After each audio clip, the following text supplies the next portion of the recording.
Hello and welcome to another TLDR Explains video.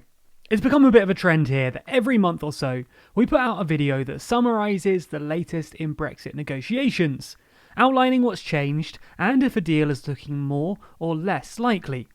I was actually away last week and came back to, well, a lot of Brexit.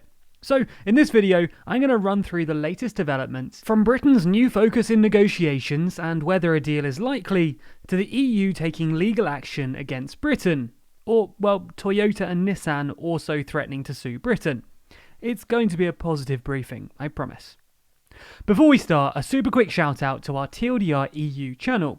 If you like videos like these, you'll probably enjoy what we're putting out over on TLDR EU.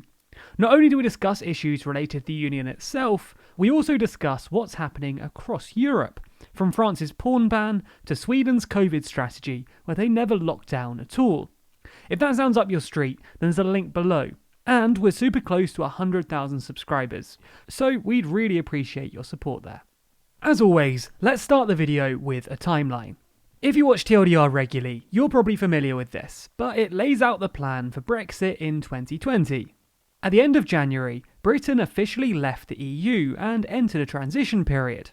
During the transition, everything essentially stays the same, with the UK remaining aligned to the EU, allowing individuals, businesses and governments to adapt to the new relationship between the UK and EU.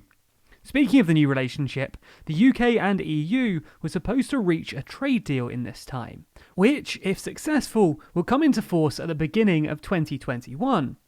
Both sides seem to agree that for a deal to be ratified and give individuals, businesses and governments the time they need to adapt, the deal would need to be agreed by the EU summit in the middle of October, set to start in 8 days' time.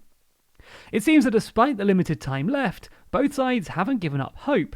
And at the end of last week, Britain and the EU headed into a 2-week intensive negotiating period, set to run all the way through to the aforementioned summit. This round of negotiations began with a call between UK Prime Minister Boris Johnson and European Commission President Ursula von der Leyen, the first time that both leaders have spoken in months. The British said that this call was designed to put high-level impetus into negotiations, as well as allowing two senior figures to address some of the core issues hindering the progress of negotiations. It seems that both sides are also confident and keen to seek a deal, with Johnson telling The Times that he was pretty confident of striking a deal with the EU. Von der Leyen commented, "The most difficult issues are still completely open, and that where there's a will, there's a way." So negotiations are back in full swing, with 2 weeks of intense talks underway between both sides, taking us up to the supposed deadline in mid-October. A source for the British government said that the expectation is that we will have a couple of weeks of intense talks and see where we're at. "We have always said that we want a deal, just not at any price." They're kind of right too. Due to the nature of the negotiations, we don't expect to hear much out of them until they conclude. So we'll have to wait and see if they can reach an agreement before the time runs out. Speaking of which, this deadline is actually kind of arbitrary. The real deadline is the one at the end of the year, but this mid-October deadline is purely designed to make sure that both sides have 10 weeks in order to ratify the deal and shake out any issues. That time buffer might be desired, but it's not 100% necessary. The date could still be pushed back, still leaving enough time for the deal to be ratified. Because of that, and due to slow negotiating progress, some are talking about pushing back the deadline slightly to allow the UK and EU more breathing room. Ultimately though, we'll have to see how successful this round of negotiations is first. The ultimate question coming out of these negotiations is if both sides will be able to reach a deal. And it's not just Johnson and von der Leyen seeming optimistic. Goldman Sachs and Morgan Stanley have also both weighed in on the issue. Now, you might be wondering why banks are a reliable indicator of political process, but both sides are very interested in tracking the success of a deal, the relationship between countries, and importantly, their impact on the market. Being aware of these factors is incredibly important when managing financial portfolios, and as such, it's the role of these banks to advise their clients on issues like this. Is Brexit going well, and thus it's a good time to invest in Britain?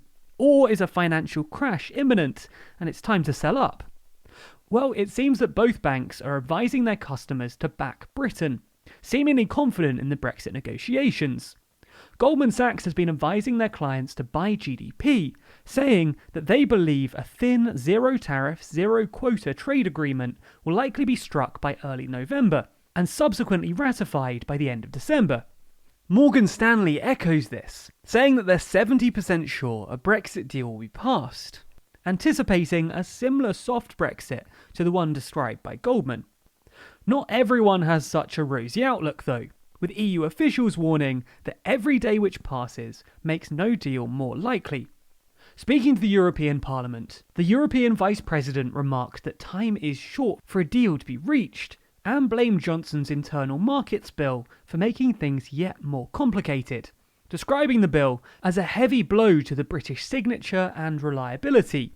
Respecting agreements is a first matter of law, but also of trust and in good faith. Speaking of the internal markets bill, and Lord knows we've spoken about it a lot on this channel, it's not just making a deal harder to reach, it's also led to Europe taking legal action against Britain. In fact, the very same Vice President commented that the plans left the EU with little choice but to launch legal action against Britain. That's the same sentiment shared by von der Leyen last week.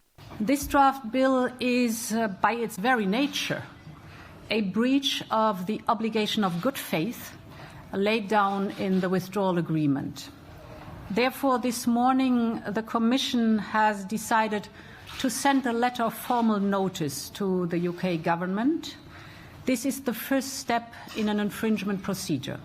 And besides this, the Commission will continue to work hard towards a full and timely implementation of the withdrawal agreement. We stand by our commitments. Thank you. The EU has therefore issued a letter of formal notice to the UK, which could see the case eventually making it all the way up to the European Court of Justice, the EU's top court. Ultimately though, the EU didn't seem to want to do this. After all, they encouraged Britain to drop the controversial sections of the Internal Markets Bill, which overrode the existing withdrawal agreement. And when the UK didn't, the EU was sort of forced into a corner, making this the next logical course of action. Either way, this legal battle could rumble on for some time to come, especially if both sides stick to their guns, and it's unlikely that it will be resolved before the end of the transition period. And this isn't even the only legal dispute that the UK is facing at the moment, with Japanese car manufacturers Toyota and Nissan both reportedly seeking reimbursement from Britain if no deal is reached. As you likely know, in a no-deal situation, tariffs will be placed on all goods being sold to the EU from the UK, and vice versa, which will impact businesses on both sides of the border. Nissan and Toyota, who have major plants in the UK, which export across Europe, are clearly upset about this eventuality, with them reportedly demanding that the UK government reimburses them for the tariffs they'll have to pay in order to sell to the EU. This is one of many issues that manufacturers in Britain and Europe have with the idea of no deal, with Nissan previously arguing that their Sunderland factory would be unsustainable if Britain were to leave without a deal. The car manufacturers will likely argue that they were misled by the British government, who reportedly reassured them that free trade would continue post-Brexit, leading the company to invest a further £52 million in the UK in 2016. Rest assured, we'll be keeping you up to date with developments on either lawsuit as and when they happen, so be sure to subscribe to the channel and hit the bell icon for that. One last Brexit issue for this update though. It seems that not only car manufacturers are concerned about no deal, with law firm Baker & McKenzie reporting that Britain could be set to lose £134 billion each year in lost GDP over the course of an entire decade. Their report, The Future of UK Trade, Merged Realities of Brexit and COVID-19, suggests that Britain's GDP will be hit 2.2% harder than expected because of COVID, with the two major issues hitting the UK at once.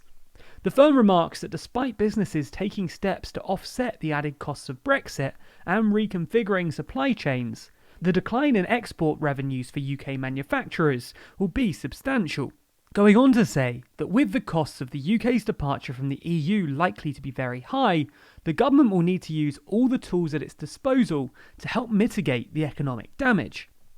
Ultimately, whether that will be possible is still yet to be seen, and we'll get a better idea of the timeline as it plays out, and as we get closer to both deadlines. If you're interested in what could happen if no deal, COVID and an economic crisis hit the UK at the same time, then we have a video out analysing exactly that, and it's linked down below. Also in the description, you can find a link to the video about Johnson's government's Brexit goals, and if they really do want a deal. Be sure to subscribe to the channel and hit the bell icon to be notified every time we release a new video. Special thanks to our Patreon backers who make videos like this one possible. And if you want to see your name at the end of videos, like Alexandru Dobre, Hamad Al-Falsi and Brian Ferris, then be sure to back us on Patreon. The link to that's in the description.